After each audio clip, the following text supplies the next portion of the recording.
Welcome everyone, this is any रे।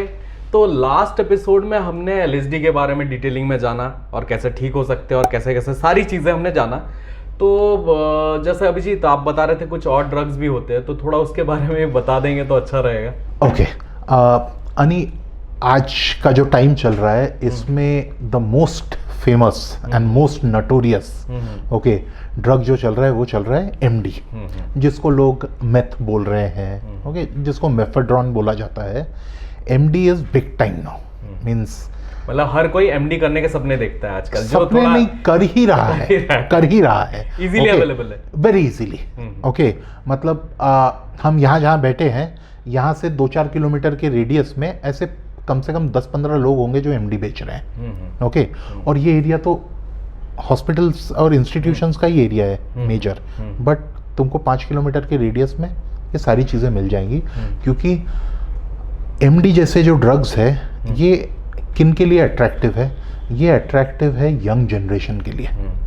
Okay, 12-13-14 साल के बच्चों से लेके वहाँ से स्टार्ट वहाँ से शुरू होता है। ओके, मेरे पास पेशेंट आज की डेट में एडमिट है जिनकी उम्र 12-13-14 साल है। ओके, जो लोगों को एमडी का एडिक्शन है, क्योंकि अब बिजनेस फैमिली से है तो घर पे पैसा खुला रखा रहता है। ऐसा तो नहीं कि लोग अपने बच्चों पे पहले से ही डिस्ट्रस्ट करते हैं कि भैया ये पैसे चोरी करके लेके जाएगा या कुछ। आज की डेट में लोगों की पॉकेट मनी भी काफ़ी हो गई है, तो they are buying drugs with their own pocket money.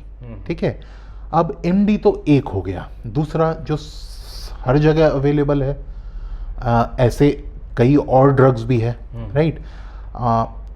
जो केमिकल की अपन बात कर रहे हैं, जैसा एमडी हो गया, हेरोइन हो गया, कोकेन हो गया, ब्राउन शुगर हो गया, एक्सटेसी हो गया। ओके, अब जनरली हेरोइन का यूसेज तो आज के डेट में इंडिया में कम है। एक 70s से 80s 90s में सिर्फ वही था। पहले जो पुराने जमाने के जो सीरियल्स आते थे उसमें दिखाता था ब्राउन शुगर, जिसको ब्राउन शुगर बोला जाता था। ओके, ऐसा नहीं है यानी कि एमडी को लोग इंजेक्ट नहीं कर रहे हैं, बिल्कुल कर रहे हैं। ओके, जिनका टॉलरेंस का लेवल बढ़ता जा रहा है, फॉर एग्जांपल कि लोग रजनीगंधा या पान मसाले के साथ में मिला के वो खाना शुरू करते हैं। ठीक है, ओके, वो तरीके से चालू करते हैं। एक लिमिट के बाद उनको ये समझ में आता है कि भाई इससे वेस्ट हो रहा है या बहुत ज़्यादा मेरे को क्वांटिटी लग रही है, तो फिर वो स्नॉट करना चालू करते हैं, नाक से खींचना। ठीक है, पहले उसको रजनीगंधा में सुपारी में मिला देना और उसको चू करना। जब एमडी को चू भी करते हैं? हाँ बिल्कुल, उसको रजनीगंधा के साथ में मिला के मिक्स करके उसको चू करते हैं और उससे उनको हाई मिलता है। जब इसमें उनको दिखता है कि मेरे को माल ज़्यादा लग रहा है, ओके, तो क्या करते हैं कि चलो स्नॉट करते हैं, तो डायरेक्ट नाक से खींचते हैं। ओके, अब धीरे धीरे नाक से खींचने का भी टॉलरेंस जो है बढ़ जाता है, तो आपको माल ज़्यादा लग रहा है। अब क्या करना? तो भाई अभी इंजेक्ट करो, डायरेक्ट आईवी। अब आप जब वेन में डायरेक्ट डाल रहे हो, राइट, तो कम माल और मजे ज़्यादा, राइट। लेकिन वो भी चीज़ आप जितना करते जाते हो आपका टॉलरेंस जो है, ओके, वो बढ़ता जाता है। तो आप कितना भी करो वो कमी रहेगा, कभी ना कभी, मतलब जितना क्वांटिटी में। बिल्कुल। और कौन कौन से ड्रग्स होते हैं? एक्सटेसी होता है, जिसको स्पीड बोला जाता है। It's a stimulant. Okay, it's like cocaine, okay, या इट्स लाइक एमडी और एम्फेटामाइन या मेथ जिसको बोला जाता है। इट्स अ स्टिमुलेंट, ये पार्टी ड्रग है। ओके, कई बार हम लोग पिक्चर्स में, मूवीज में देखते हैं ना कि एक गोल्ड टैबलेट दे दिए, ओके, वो उसने पॉप कर लिया और उसको एकदम मजा आ गया और फिर वो नाच रहा है। That is basically ecstasy. उसको स्पीड भी बोला जाता है। स्पीड इसलिए बोला जाता है कि वो इतना उत्तेजित कर देता है कि जिसकी वजह से आप जो 2 घंटा 3 घंटा नाचना है, आप उसके भरोसे पे नाच लेते हो, उसके भरोसे पे बहुत सारी चीजें कर लेते हो। ओके, देखिए कॉफी भी स्टिमुलेंट है। ओके, कैफीन जो है वो भी स्टिमुलेंट है। ठीक है, निकोटीन भी स्टिमुलेंट है। ओके, लेकिन हम कॉफी और निकोटीन की बात नहीं कर रहे हैं, हम बात कर रहे हैं अ drug which is million times more potent. तो आप सोचिए उससे कितना स्टिमुलेशन मिलता रहेगा ब्रेन को, राइट। तो ये जो मेजर कैटेगरीज है, जैसा कोकेन, एमडी, सी एमडी मार्केट में इतना अभी जो प्रचलित हो गया है, इतना चल रहा है, उसका रीज़न क्या है? कोकेन जितना महंगा नहीं है, ओके, और जो हाई है वो सिमिलर टू कोकेन है। जो स्टिमुलेंट जो हाई देता जो है, मजे हमको कोकेन में मिलता है, वो मिलता MD में है मिलता उसी के तरीके लेवल का, का मिलेगा। लेकिन 1/10 ऑफ द प्राइस। हम्म। तो कौन कोकेन खरीदेगा, राइट? ओके, धीरे धीरे एमडी का भी जो है, आप कुछ बता रहे थे कि MD कुछ साल पहले अमेजोन में बिक रहा था या कुछ? पोस्ट के थ्रू, अमेजोन के थ्रू वो डिलीवरी हो जा रही थी। ओके, ये सारी चीज़ें जो है क्योंकि एमडी अभी अभी छोटे शहरों में पता चलना, मींस एक सेकेंड टियर थर्ड टियर जो सिटीज़ है, अभी अभी तो लोगों को पता चलना शुरू हुआ है। लेकिन बड़े सिटीज़ में, फॉर एग्जांपल बॉम्बे में, दिल्ली में, चंडीगढ़ में, बेंगलोर में, पूना में, ऐसे जो सिटीज़ थे, ओके, यहाँ तो बाई कुरियर वो सारी चीज़ें घर पे आ जा रही थी, क्योंकि किसी को मालूम ही नहीं था ना। सी, जब तक लॉ के आंखों के सामने नहीं आएगा, ओके, तब तक वो चीज़ सब कुछ लीगल है। ओके, उसमें इलीगल तो कुछ था नहीं। ओके, जब समझ में आने लगा कि इससे भी ओवरडोज हो रहा है, इससे भी लोग मर रहे हैं, पागल हो रहे हैं, तब जाके इसको गवर्नमेंट ने बैन किया। ओके, अब बॉडी बिल्डिंग की वर्ल्ड में कितने ऐसे चीज़ है जो अनरेगुलेटेड है। ओके, आज जैसा वो फेंटरमाइन करके जो एक बॉडी बिल्डिंग में यूज हो रहा है, आज लोग उसको इंजेक्ट कर रहे हैं और उसका नशा हो रहा है। हमारे पास टर्मिन भी एक यस, ड्रग है। हमारे पास फेंटरमाइन के एडिक्ट्स है।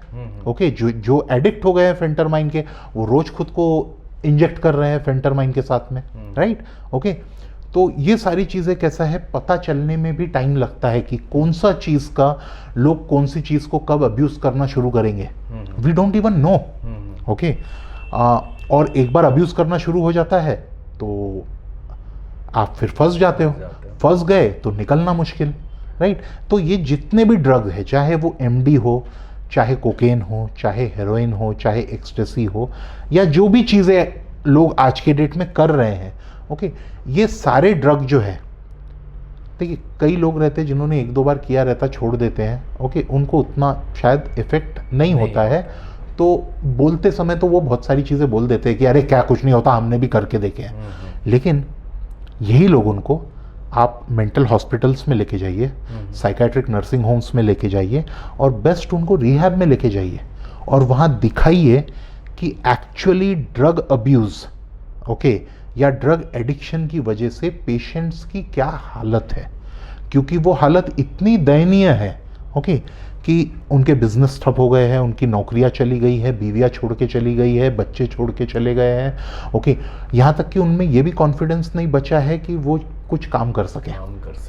ओके, ये भी कॉन्फिडेंस नहीं बचा है, क्योंकि जो स्टिमुलेशन आपको मिलता था ड्रग से, वो ड्रग मिल नहीं रहा है। ब्रेन आपका डैमेज हो चुका है, आपके रिसेप्टर्स जो है डैमेज हो चुके हैं, आपका रिवॉर्ड का जो सर्किटरी है ब्रेन में वो डैमेज हो चुका है, आपको खुशी महसूस नहीं होती है, आपको इलेशन महसूस नहीं होता है। अब जब आपको ये सारे इमोशंस ही महसूस नहीं हो रहे हैं, ओके, आपको एक्साइटमेंट ही महसूस नहीं हो रहा है, तो आप कुछ करोगे क्यों? लेकिन जैसे ही आप ड्रग लेते हो, आपको वापस वो फीलिंग वापस आ जाती है। एग्जैक्टली। तो इसी वजह से जो ड्रग पे डिपेंडेंसी है वो एक बार क्रिएट हो गई तो फिर उसमें से निकलना जो है बड़ा मुश्किल हो जाता है। नहीं, किसी को खुद से लग सकता है कि मैं एडिक्ट हूँ, ऐसा फील होता है? बिल्कुल फील होता है। ऐसे कई लोग हैं जिनको लगता है कि मेरे को एडिक्शन का प्रॉब्लम हो गया है, और वो लोग खुद से ट्रीटमेंट के लिए आते भी हैं। ओके, लेकिन वो लोग वो है जो इनिशियल स्टेज में है, जहाँ ब्रेन डैमेज उतना नहीं हुआ है, जिनको समझदारी है, जिनको अभी भी समझदारी बची हुई है।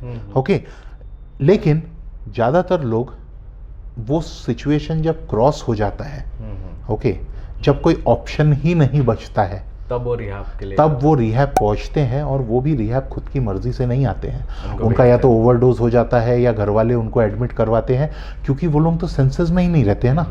ओके, नया जो 2017 का मेंटल हेल्थ एक्ट है, ओके, मेंटल हेल्थ एक्ट में आपका फैमिली का कोई मेंबर जो है वो आपका नॉमिनेटेड रिप्रेजेंटेटिव रह सकता है, जो आपके लिए ये सब डिसीजन ले सकता है। जैसा फॉर एग्जांपल कि अगर मैं हॉस्पिटल में हूँ, आप मेरे भाई हो, आप मेरे नॉमिनेटेड रिप्रेजेंटेटिव हो, ओके, या कोई भी हो जो मेरा नॉमिनेटेड रिप्रेजेंटेटिव है, आप मेरे लिए डिसीजन ले सकते हैं, क्योंकि मैं वो टाइम पे इनकेपेबल हूँ, राइट?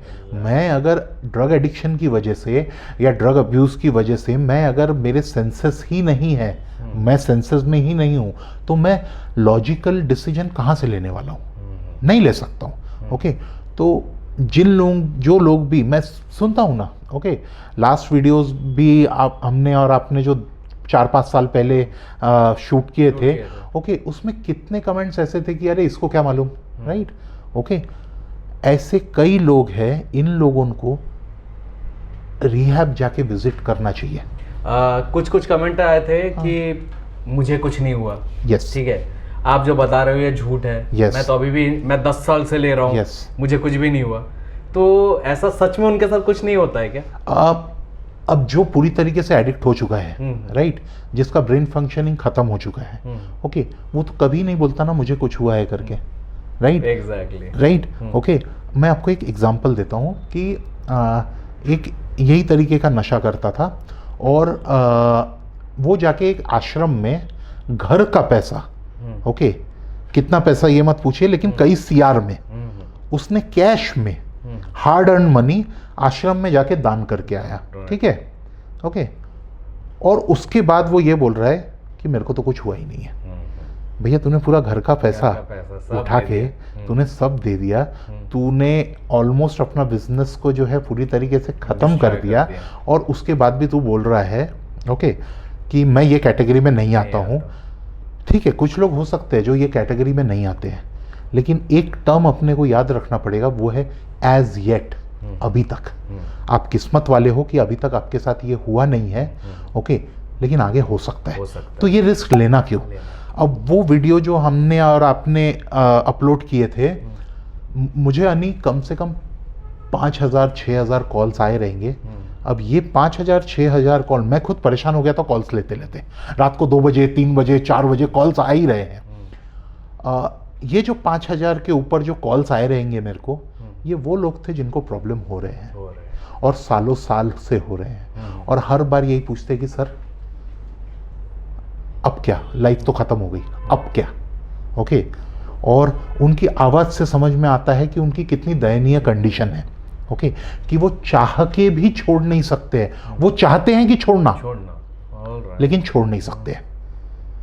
वो डॉक्टर्स के पास भी जाते हैं, ओके, लेकिन सिर्फ मेडिसिन लेके और एक तरफ नशा करके आप ठीक नहीं हो सकते हो। वो तो आप क्रॉस कर दे रहे हो, राइट, इधर मेडिसिन ले रहे हो और इधर नशे भी कर रहे हो। और कई लोगों की कैपेसिटी नहीं रहती है रिहैब में एडमिट होने की, ओके। कई लोग रिहैब में रहना नहीं चाहते क्योंकि ओवर कॉन्फिडेंस रहता है कि मैं खुद कर लूँगा, राइट। इसमें सालों गुजर जाते हैं, और एंड में क्या होता है, एंड में परमानेंटली मेंटल असाइलम, या परमानेंटली वो आदमी या वो जो भी व्यक्ति कर रहा है, लड़का हो या लड़की हो, ओके, वो लोग कंप्लीटली ड्रग डिपेंडेंट हो जाते हैं और उनकी लाइफ खत्म हो जाती है।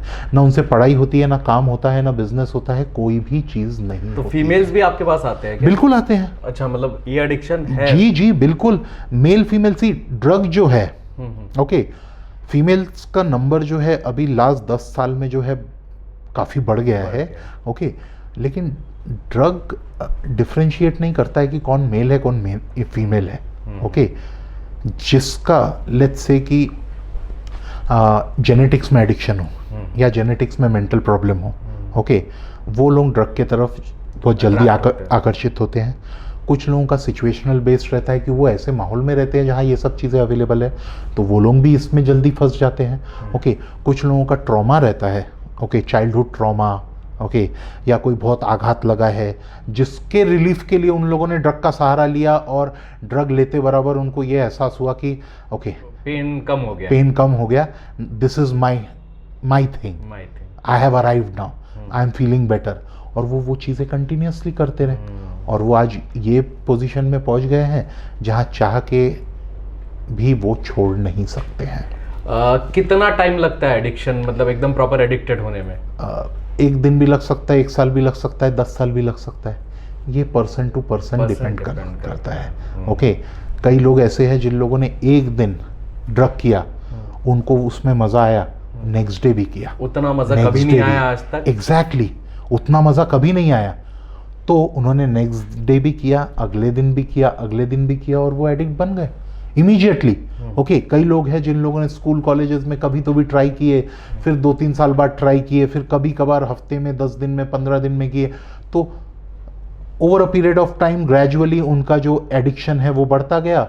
And down the line 5 years 10 years वो सेम हालत हो गई जो दूसरे लोगों की है।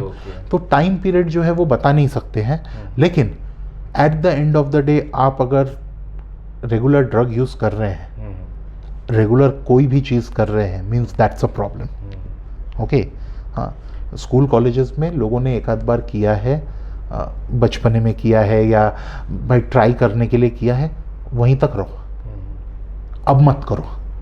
तो सबसे सेफेस्ट ड्रग कौन सा होता है फिर? ये भी पूछना जरूरी है ना, बिकॉज बहुत सारे लोग ये भी कमेंट करेंगे कि अरे आप तो जिसकी बात कर रहे हो, हाँ, वो तो बहुत बेकार है, हाँ, लेकिन मैं जो कर रहा हूँ ये ऑर्गेनिक है, हाँ, और सेफ है। अनि there is no safe drug. अब ये ड्रग्स को नारकोटिक्स के कैटेगरी में क्यों रखा गया है? ओके, इसको रखा ही इसलिए गया है कि इनके यूज तो नहीं के बराबर है, इनके सिर्फ अब्यूज ही किया जा सकता है ये ड्रग को। क्योंकि कोई लोग ऑर्गेनिक कुछ ड्रग आते हैं गांजा टाइप्स के, ये तो हर्बल है, ये तो पेन के लिए यूज होता है, अच्छा है, ये सिगरेट से अच्छा है, कैंसर पेशेंट को देते राइट, भाई तुमको कैंसर है क्या? ओके, और कैंसर को पेशेंट को जो देते हैं THC नहीं देते हैं, उसका जो मेन केमिकल जो तुमको जिससे नशा हो रहा है वो नहीं देते हैं। ओके, वो CBD ऑयल रहता है, but that is completely different. Okay, तो जस्टिफिकेशन देने के लिए तो हम किसी भी चीज़ को अच्छा बोल सकते हैं, लेकिन रियलिटी क्या है वो उनको लॉ ने क्यों बैन किया हुआ है, और कुछ कुछ कंट्रीज में जो अलाउ किया हुआ है, ये क्यों अलाउ? कुछ कंट्रीज में अनि उसके कई कारण है, tax, okay, narco terrorism, right, okay, ये सारे ऐसे बहुत सारे क्राइम, ऐसे बहुत सारे रीजन है यानी। ओके, नाउ उसको अगर रेगुलेट कर सकते थे, ओके, जो कंट्रीज रेगुलेट कर सकती है वो कर रही है, कोशिश कर रही है, क्योंकि इसकी वजह से क्राइम भी बहुत बढ़ रहा है। ओके, अब हम नार्कोज और ये सारे सीरीज देखते ही है ना, हमको दिखता है कि किस तरीके के क्राइम उससे एसोसिएटेड है। ओके, तो कुछ कंट्रीज में, कुछ स्टेट्स में ये सारी चीज़ें लीगलाइज हुई है या हो रही है, उनके अपने अपने रीजंस है, लेकिन कोई भी ये नहीं चाहता है, ओके, कि ड्रग को, सारे ड्रग्स को लीगलाइज किया जाए, क्योंकि आप लीगलाइज कर लोगे और सब कुछ मिलेगा तो जो नंबर ऑफ, आज जो थोड़ा डिफिकल्ट है चीज़ें मिलना, वो तो और आसान हो जाएगी, वो तो और आसान हो जाएगी। तो कितने टाइप के बेसिकली ये केमिकल ड्रग्स होते हैं? मेजर जो रहते हैं 3-4 किस्म के ही रहते हैं। स्टिमुलेंट जो आपको उत्तेजित करता है, डिप्रेसेंट जो आपको लो करता है, हेलुसिनेजन। ओके, ये 3 कैटेगरी, 3 और बाकी जो नाम बताते हैं वो क्या, इनके कॉकटेल्स रहते हैं, क्या रहता है? जैसे कि अब जैसे बहुत सारे, अब संजू मूवी में मैंने देखा था जी कि उसने बहुत सारे ड्रग्स पे किया। सी, ड्रग्स के मेन जो कैटेगरीज है, एक रहता है स्टिमुलेंट, एक रहता है डिप्रेसेंट, एक रहता है हेलुसिनेशन। ठीक है, जो ड्रग्स रहते हैं, for example MD, it's a stimulant, cocaine stimulant, methamphetamine stimulant, coffee stimulant, nicotine stimulant. तो मोस्ट ऑफ द ड्रग्स यही 3 कैटेगरीज के अंदर में, उसके अंदर सब कैटेगरीज है, मतलब उसके अंदर में सारे के सारे जो है, ओके, यही 3 कैटेगरीज में मेजरली ड्रग्स रहते हैं। मुझे और एक बात पूछना, जैसे कोई भी एडिक्ट है, हाँ हाँ, तो उसको कितना टाइम लगेगा ठीक होने में, अगर वो ठीक होना चाहे तो? अनि टाइम फिर से सब्जेक्टिव चीजें हो गई कि आपका ईयर्स ऑफ एडिक्शन कितना है, कितने साल से आप कर रहे हो। अब आप 10 साल से एडिक्शन में हो और आप बोलोगे 10 दिन में या महीने भर में मैं ठीक हो जाऊंगा, ये पॉसिबल नहीं रहता है। बॉडी बनाने की जैसी बात हो एग्जैक्टली, मेरे को 1 महीने में बॉडी बनानी है। इट्स कंसिस्टेंटली अपने को ट्रीटमेंट करना पड़ता है, कंसिस्टेंटली चीजें करनी पड़ती है जिससे हम ड्रग से दूर रह सके।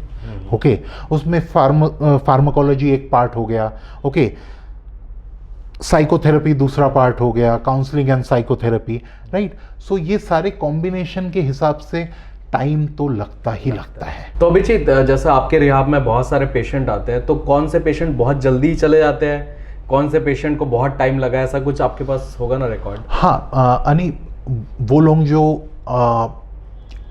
सेल्फ एडमिट होते हैं, खुद से आते हैं, एडमिट होते हैं, खुद का ट्रीटमेंट कराते हैं, डॉक्टर्स जो बोलते हैं वो सारी चीज़ें वो फॉलो करते हैं, इनका रिकवरी टाइम जो रहता है वो शॉर्ट रहता है। मतलब इनका रिकवरी शॉर्ट टर्म में शुरू हो जाता है, क्योंकि उनको एक्सेप्टेंस रहता है प्रॉब्लम का कि मेरे को प्रॉब्लम है। और मैक्सिमम लोगों को नहीं होता एक्सेप्टेंस। मैक्सिमम लोगों को ये एक्सेप्टेंस ही नहीं रहता है कि उनको प्रॉब्लम है करके। ओके, और जब तक एक्सेप्टेंस नहीं आएगा कि मेरे को प्रॉब्लम है, तब तक इलाज का कोई फ़ायदा ही नहीं होता है। ओके, और ये एक्सेप्टेंस आने में किसी को महीनों लग जाते हैं, किसी को सालों लग जाते हैं, डिपेंड करता है फ्रॉम पर्सन टू पर्सन। लेकिन जो विलिंगली चीज़ें करने की कोशिश करते हैं, विलिंगली आते हैं, ट्रीटमेंट कराते हैं, उनका रिकवरी का जो टाइम पीरियड है वो शॉर्ट पीरियड में उनका रिकवरी करना पॉसिबल हो जाता है। जो अनविलिंग पेशेंट है, जिनको घर वालों ने एडमिट किया है क्योंकि वो तमाशे कर रहे हैं, तोड़ फोड़ कर रहे हैं, इसको उसको मार रहे हैं, जिन लोगों का बेसिकली साइकोलॉजिकल कंडीशन खराब हो गया है, ओके, ऐसे पेशेंट को बहुत टाइम लगता है। तो आपके यहाँ सबसे लॉन्गेस्ट कितने साल रहा हुआ है पेशेंट? देखिए, मैं मेरे यहाँ का तो छोड़ दीजिए, मैंने जो लॉन्गेस्ट पेशेंट देखा हूँ इन रिहैब सेंटर इन पुणे, 20 ईयर्स 20 ईयर्स से तो वो रिहैब में ही है। रिहैब में ही है। तो ठीक होना खुद से चाहता ही नहीं है। खुद से चाहता ही नहीं, वो ठीक हो ही नहीं सकता है, क्योंकि स्किज़ोफ्रेनिया हो गया है। और इस तरीके का स्किज़ोफ्रेनिया हो गया है कि जिसकी वजह से वो बाहर रह ही नहीं पाता है। ऐसा नहीं कि वो घर नहीं जाता है, ट्रायल में 20 साल में 100 बार उसको घर भेजने की ट्राई किए होंगे, ओके, लेकिन घर जाते पहुंचते ही कुछ ऐसा कर देता है कि उसको वापस एडमिट करना पड़ता है। तो कई लोगों की ज़िंदगी ही असाइलम्स में जाती है, क्योंकि वो लोग बाहर की दुनिया में रहने का उनका कैपेसिटी ही नहीं बच जाता है। तो और एक चीज़ बताइए, जैसे इनमें से जितने ड्रग हमने डिस्कस किए हुए हैं, इनमें से कौन कौन से ड्रग मतलब सबसे ज़्यादा आपको लगता है कि सबसे ज़्यादा इफेक्ट दे देते हैं और बहुत ख़राब है एकदम? मोस्टली जो ड्रग सबसे ज़्यादा डैमेज करते हैं वो है गांजा, चरस, भांग, और मतलब जो इजीली अवेलेबल है, सबसे ज़्यादा लोगों को लगता है ऑर्गेनिक है। यस, ये जो ड्रग्स है, और अभी तो कोई कुछ मूर्ख लोग धतूरा भी खा ले रहे हैं, ओके, थोड़ा ज़्यादा हो गया तो वो डायरेक्ट मर ही जाएंगे, okay, because it's poisonous as well. तो गांजा, चरस, भांग, इनसे जितना ब्रेन डैमेज होता है, बाकी और कोई ड्रग से उतना ब्रेन डैमेज नहीं होता है। लोगों को ये लगता है कि केमिकल बेस जो है वो ज़्यादा खराब कर रहा है और ये ऑर्गेनिक है। तो मैं उसका रीज़न तुमको देता हूँ अनी। रीज़न ये है कि गांजा, भांग, चरस, जिसको हैश बोला जाता है, वीड बोला जाता है, ये सारे जो है हैलोसिनेजन की कैटेगरी में आते हैं। हैलोसिनेजन क्या करता है? आपको रियलिटी से दूर लेके जाता है। अब आप आप गांजा, चरस, ये सारी चीज़ें रेगुलरली कर रहे हो, आपका रियलिटी तो दूर चले गया है, और रियलिटी क्या है आपको एक्चुअली मालूम नहीं। तो इससे जो परमानेंट डैमेज होता है, वो डैमेज रिवर्स करना बहुत मुश्किल हो जाता है, बहुत मुश्किल हो जाता है। जिन लोगों को साइकोसिस हो जाता है, मारिवाना साइकोसिस बोला जाता है उसको, या फिर जिनको स्किज़ोफ्रेनिया हो जाता है, ऐसे लोगों को ठीक करना वो बहुत बड़ा चैलेंज होता है, और बहुत लोग नहीं होते हैं ठीक। आपने जितने सालों में 20 इयर्स में आपने जो रिहैब्स देखे हुए, तो उसमें से आपने कितना देखा, कितना परसेंट पेशेंट ठीक हो गए? रिकवरी का रेट बहुत कम है। अच्छा, कम होता है? बहुत कम होता है, क्योंकि ज़्यादातर लोगों को लगता ही नहीं है कि उनको प्रॉब्लम है। ज़्यादातर लोगों को ये लगता है कि भैया मैं मॉडरेटली करूंगा नेक्स्ट टाइम, ओके। अच्छा, यहाँ से निकलने के बाद भी करूंगा? मैं करूंगा, मैं मॉडरेटली करूंगा। अभी कैसा है, मैं बहुत ज़्यादा कर रहा था, इसलिए मुझे प्रॉब्लम हो गई। अब मैं क्या करूंगा, अब मैं मॉडरेटली कभी कभार, मैं हफ्ते में एक ही बार करूंगा, या दिन में एक ही बार करूंगा, या महीने में एक ही बार करूंगा। लेकिन आपका अगर टॉलरेंस लेवल एक वहां पहुंच गया है, तो आप उसके बाद जिंदगी में कभी वो लेवल पे जा ही नहीं सकते हो, ओके। रियलिटी ये है कि आपका अगर जो यूसेज है, फॉर एग्जांपल आप अगर रिजला में रोल करके 5, 6, 7 रोल्स जॉइंट्स पी रहे हो, ओके, आप बोलोगे मैं हफ्ते में एक ही जॉइंट पीऊंगा, ये पॉसिबल नहीं है, क्योंकि आपका टॉलरेंस लेवल कहाँ है, आपका जो कोटा है वो एक्चुअली बहुत ऊपर है, नहीं लगेगा, जो चाहिए आपको नहीं लगेगा। तो होता क्या है, आप पहला वीक ट्राई करोगे, कंट्रोल करोगे, सेकेंड वीक, थर्ड वीक में वो कंट्रोल वापस छूट जाता है, क्योंकि you are fighting against a drug which is much more powerful than you and me together, right. We can't fight drugs, ठीक है। इंसान थोड़ी है कि इंसान से इंसान 1-to-1 में जीत जाएगा, ओके। ये ड्रग है, इससे जीत नहीं सकते हैं। उसके सामने हाथ जोड़ना पड़ता है और बोलना पड़ता है कि भैया आप दूर रहिए। आज तो हमने शायद केमिकल सब्सटेंस के बारे में ज्यादा Yes. बात की है। तो जो ऑर्गेनिक सब्सटेंस है जिसके लिए सबसे ज्यादा हाइप बनी हुई है, बिकॉज ज्यादातर लोगों को लगता है इससे बॉस मेरे को कुछ नहीं होगा, राइट, धतूरा हो गया, भांग, उसके लिए एक हम ऑर्गेनिक सेक्टर भी लेंगे नेक्स्ट इसमें। बिल्कुल। अनि एक लास्ट चीज बोलना चाहता हूँ, ये जो धतूरा, भांग, चरस और गांजा, जो ऑर्गेनिक सेक्टर, 90% पेशेंट मेरे पास इसके हैं और 90% हर रिहैब में पेशेंट यही है। और एक है ना कुछ मतलब स्पिरिचुअलिटी वाला ड्रग कुछ बता रहे थे आप, ayahuasca। हाँ, ऐसे कई। तो ये हम नेक्स्ट शायद कुछ महीनों के बाद शूट करें, है ना? श्योर। तो इस वीडियो के अगर आपको आगे जानना है तो प्लीज इस वीडियो को अच्छे से देखिएगा, और आपको जिनको लगता है कि आपके फ्रेंड सर्कल में ऐसे कोई पेशेंट है तो उनको ये वीडियो जरूर दिखाइएगा, बिकॉज कूल बनने के चक्कर में यूट्यूब में आपको बहुत सारे वीडियोस मिल जाएंगे जिसमें बताते हैं कि लोग हमने ये किया वो किया, अपना एक्सपीरियंस शेयर करते हैं। उनको कुछ नहीं होता है, सब बताते हैं, लेकिन डैमेज तो होता है बॉस, है ना? बिकॉज ये 20 साल से अपने बहुत सारे पेशेंटों को ट्रीट कर रहे हैं और इनसे अच्छा एग्जाम्पल आपको नहीं मिलेगा कि क्या क्या प्रॉब्लम इन्होंने देख रखी है। तो इनका 2 रिहाब है, एक पुणे में है और एक नागपुर में है। अगर आपको लगता है कभी भी ऐसे कोई भी प्रॉब्लम से आप जूझ रहे हो तो प्लीज़ इनको कांटेक्ट करिए। Abhijit is the best guy, because मैं इनको 20-22 साल से जानता हूँ, बिकॉज बचपन के फ्रेंड है मेरे। तो आप इनको कांटेक्ट कर सकते हो और प्लीज मेरे सब्सक्राइबर कॉल करें तो प्लीज अच्छे से उनको वो करिए। डेफिनेटली। एनीवेज नेक्स्ट टाइम जब भी हम मिलेंगे साथ में, बिकॉज पहला जो वीडियो था वो तो 5 साल पहले शूट होके रखा था, 5 साल बाद मौका आया, लेकिन हम चाह रहे कि और भी अवेयरनेस लोगों में फैलाए। तो जल्दी हम और एक एपिसोड लाएंगे। Hope you like this video. If you did, then please like, share, subscribe our YouTube channel. I'll see you in the next one. Peace.